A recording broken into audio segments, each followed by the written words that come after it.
Stop Making Martyrs of Criminals by Ada Akpala.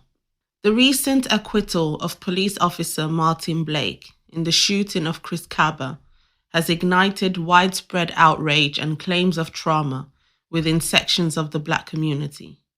Some community leaders argue that the relationship with the police has been set aback by the verdict and that Kaba's criminal history should not overshadow the tragedy of his death. But this line of thinking overlooks an important truth. Chris Kaba was far from a blameless victim. Yes, Kaba was unarmed at the moment he was shot, and this is the fact the mainstream media seems determined to highlight. However, being unarmed does not mean one is helpless and an innocent victim. It does not erase the dangerous decisions that led to that moment. Kaba had a documented history of criminal activity, and just days before his death, he was involved in a nightclub shooting. He was also driving a vehicle tied to other violent acts when he was stopped by police. Despite the judge's attempt to withhold these facts from the jury until after the verdict, and despite the Kaba family's efforts to keep these grisly details private, the truth is that context matters. It speaks to the circumstances that put him in a situation where lethal force became necessary. Brexit campaigner Femi Oluwole, writing for The Independent, framed Kaba's death as an avoidable tragedy.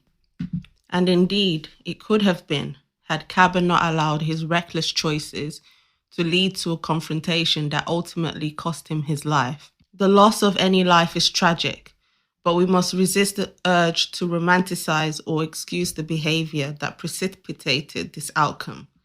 Kaba's actions that night were not those of an innocent man caught in the wrong place at the wrong time.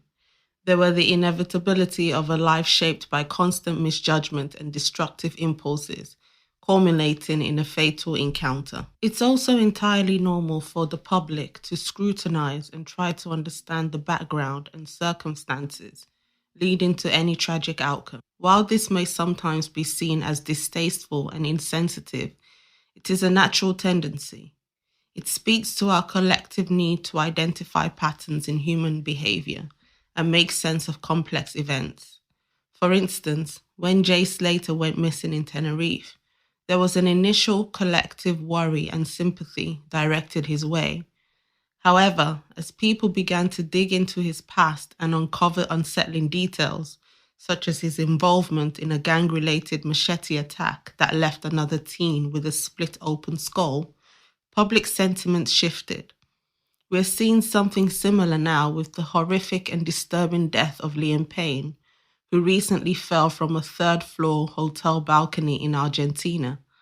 Not long after his death, people already started debating online whether any of his actions or past behavior may have contributed to his demise. Both Slater and Payne were white, proving that such scrutiny isn't just reserved for Black men.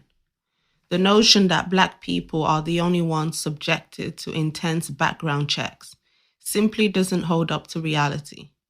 People will naturally question the context, especially when someone's past may be relevant to their present circumstances. Pretending otherwise does a disservice to public discourse and undermines accountability. A life has been lost, and that is always painful, but turning Chris Kaba into a martyr for racial injustice distorts the facts and distracts from the real goal, making our communities safer. True safety demands both police accountability and individual responsibility. Yet because social justice activists and community leaders avoid addressing the latter, this means that the cycle of violence and disorder will continue to persist on our streets.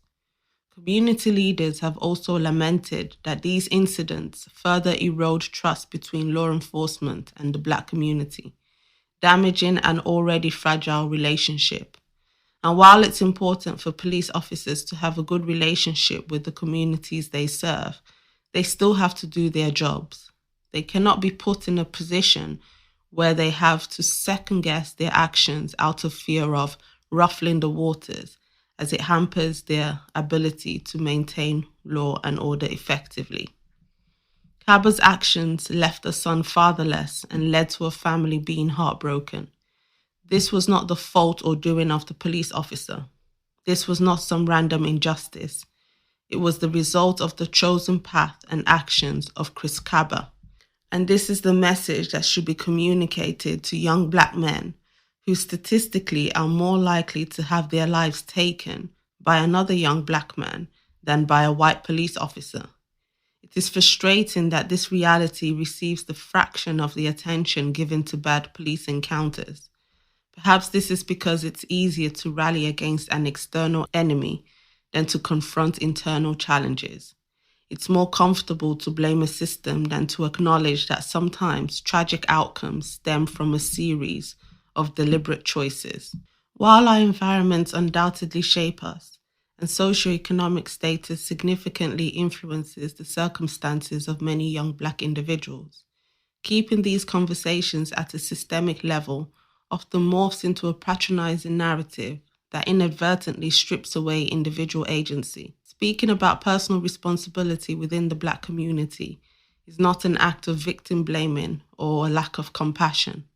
What is truly dehumanizing is the pervasive suggestion that ethnic minorities lack the moral and intellectual capacity to make conscious choices that shape their lives. Crying racism at every police encounter gone wrong, and in fact, crying racism for any negative outcome experienced by a non-white person, particularly when that person's own actions contributed to or escalated the situation, has become the default response in modern society.